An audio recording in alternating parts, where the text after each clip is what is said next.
no céu.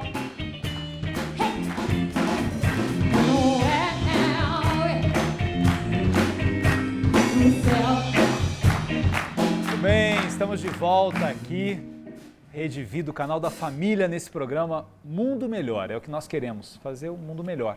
Cada um na sua profissão, cada um na sua atuação, fazer um mundo melhor.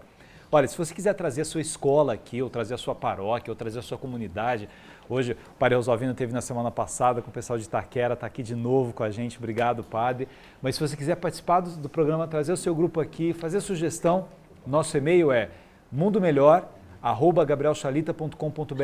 Aí você coloca lá, sou padre, quero levar o pessoal da minha comunidade aí, sou professor, quero levar os meus alunos, participar do programa, vai ser uma honra receber vocês aqui. Mas você tinha mais uma pergunta para fazer? Ele. Queria perguntar Como é que você chama? Renato. Renato. Queria perguntar para o senhor se o senhor é a favor ou não sobre a internação involuntária de usuários. Para quem você está perguntando? Para mim? Eu só estou mediando aqui, ó. Olha, eu acho que, claro, tem um caminho médico aí das pessoas que estão numa situação muito mais complexas, difíceis de decidir, mas eu acho que o caminho mais eficaz é quando você consegue ajudar a pessoa a se convencer de que ela precisa de ajuda. Tirando assim as exceções, né, os problemas que os médicos conseguem analisar, o ideal é que a pessoa chegue, como a gente ouviu aqui alguns testemunhos, eu quero ajuda, eu preciso de ajuda, né? Quando alguém chega para o pai, para a mãe, eu tenho medo um pouco dessa ideia, assim, não, então vamos pegar e vamos levar a pessoa, né? Isso é muito complicado, eu acho que isso é uma exceção, não pode ser a regra, né? Não sei o que o senhor acha disso, pai? Eu acho que o que ele estava querendo melhor dizer é a internação compulsória, porque existe a internação voluntária pela lei da reforma psiquiátrica no Brasil, a internação voluntária, a involuntária e a compulsória. Agora tem esse projeto que estava lá no Congresso do involuntário. De tornar mais duras as penas para os traficantes e a questão do decidir ou não. Mas eu acho que esse dado que a doutora trouxe, ele é muito importante. A curiosidade, ela está muito ligada com o desejo. Assim como a pessoa tem curiosidade pela droga, ela tem curiosidade pelo sexo. E existem coisas que a criança ou adolescente vai buscar e diz curiosidade sexual. O outro vai dizer, não, ele é um tarado, ele já é um pervertido. Mas tem a questão da curiosidade. Quem de nós não passou por isso? Por essa curiosidade. Tem a curiosidade para a questão da droga. Agora, tem a curiosidade de tocar um instrumento. Tem a curiosidade de mexer com determinados aparelhos. Você tem muitas curiosidades, mas qual é a curiosidade que vai ser mais fácil de você satisfazer? A da droga. Se você porque não as tem outras coisas opções, são vetadas. São vetadas. Muitas curiosidades que a pessoa tem, ela tem curiosidade de mexer com um computador, com um computador mais avançado, ela não tem essa possibilidade. Ela tem curiosidade da música, de instrumentos, de aparelhos eletrônicos, da velocidade, da aventura, de ser paraquedista. Todo mundo vai dizer para ele, tudo isso é besteira. Você tem que ser mecânico. Você tem que ser auxiliar de escritório, não, você tem que ser faxineiro. Você tem que, o que sobrou para você é ser copeiro. Não que é ruim ser tudo isso. Desde que seja uma opção, né? Eu gosto de ser copeiro. E aí a única curiosidade que tem satisfação muito rápida é a da droga. Eu tenho trabalhado muito com a Secretaria de Cultura, tanto do Estado, eu falei essa semana com o secretário municipal de Cultura, nós queríamos desenvolver um projeto de música com a população de rua, tipo do Projeto Guri. Eu disse, não, isso é besteira. Imagine música para a população de rua. O povo da rua tem uma curiosidade imensa de fazer uma banda. Vocês não gostam de música? Não tem essa curiosidade? Mas tem curiosidades pela classe social que é vetada. Curiosidades que são determinado, dependendo de onde você não pode ter essa curiosidade.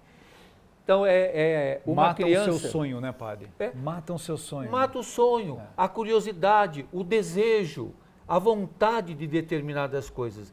Então, quando aparece que o dado principal, é da curiosidade, o primeiro é da curiosidade, está falando daquilo que é fundamental no ser humano, o desejo, a pulsão, o que é que ela busca.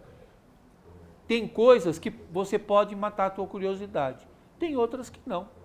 E tem algumas que são facilitadas e tem outras que são vetadas. Então, acho que nós precisamos democratizar a vida, humanizar a vida, dar possibilidades de a pessoa ser humana, não possibilidades de um protagonismo empresarial, mas a possibilidade de um protagonismo humano.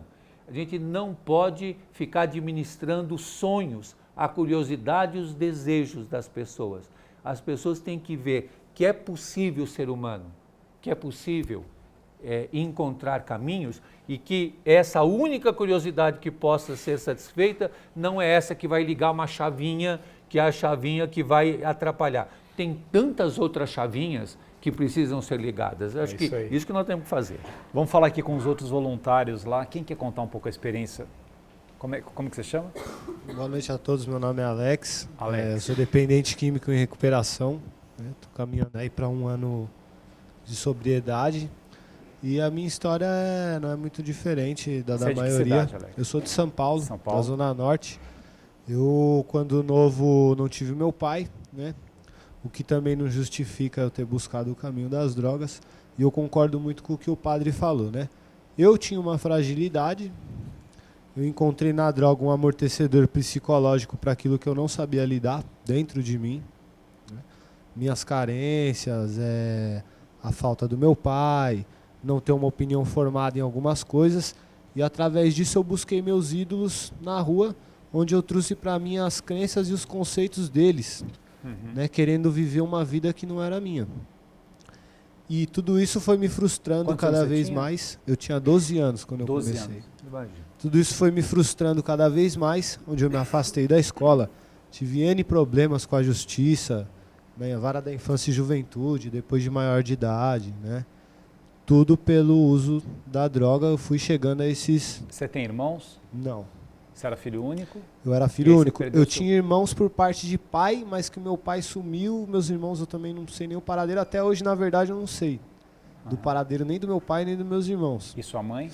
E a minha mãe sempre foi aquela mãezona, que nem vocês falaram, que, sempre correu atrás, sempre me ajudou em tudo, sempre buscou, mas que nem o Carlos, só funcionou pra mim o dia que eu realmente quis, fui atrás, né?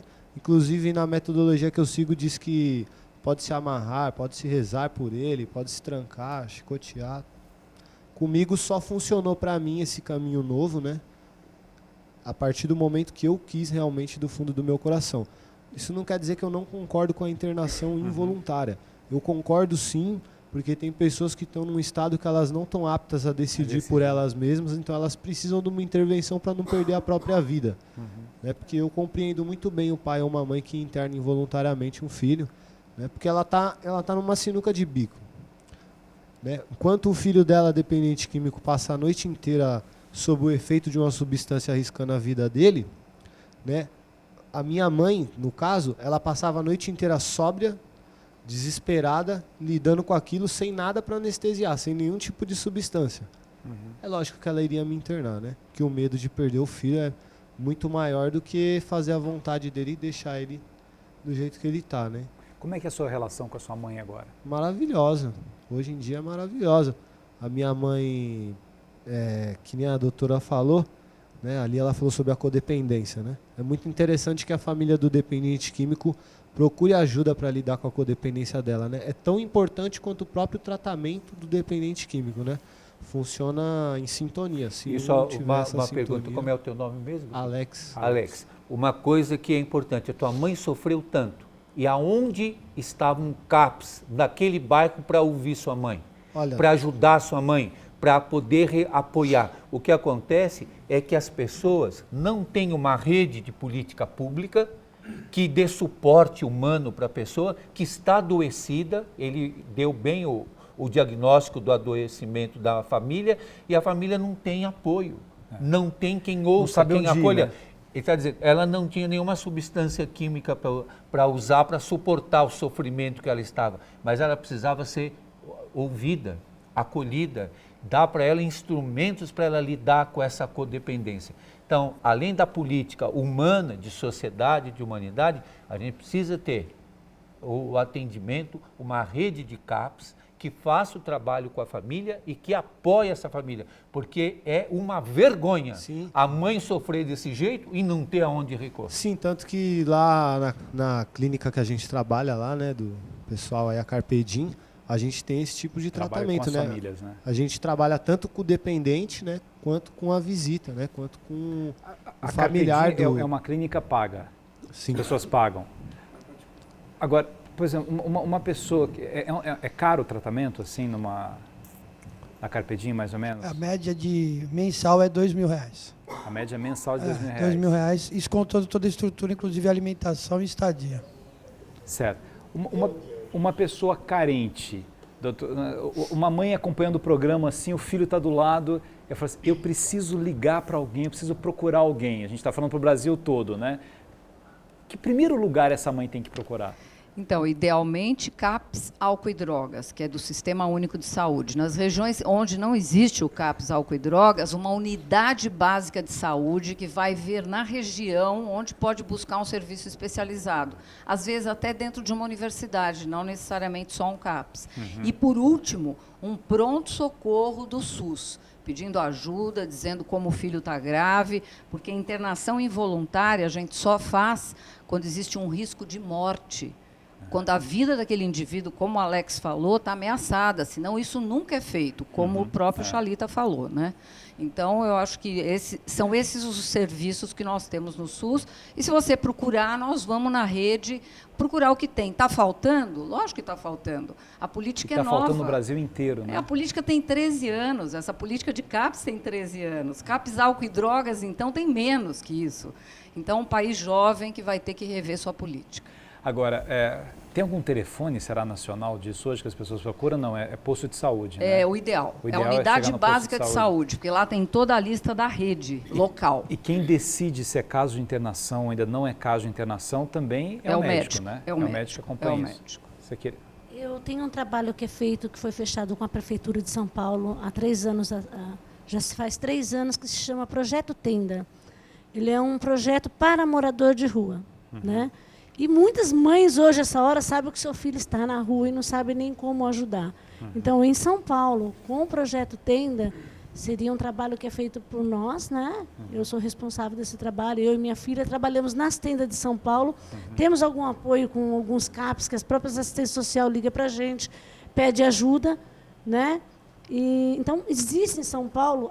Para aqueles que querem ajuda. Já tem caminhos para isso, né? Temos esse caminho, graças a Deus. Gente, o tempo está esgotado aqui. Obrigado pela participação de vocês. Eu queria conversar com todo mundo que veio aqui hoje. Obrigado, Padre Júlio. Obrigado a vocês que vieram aqui. Obrigado a você que permite que a gente entre na sua casa. E olha, tem muita coisa dura para a gente mostrar da realidade da vida, mas sempre tem esperança. É isso que a gente quer, que você acredite também, né? Na sua profissão, na sua vida, com seus amigos. Nós precisamos fazer um mundo melhor. Fiquem com Deus e a gente se encontra aqui no próximo sábado.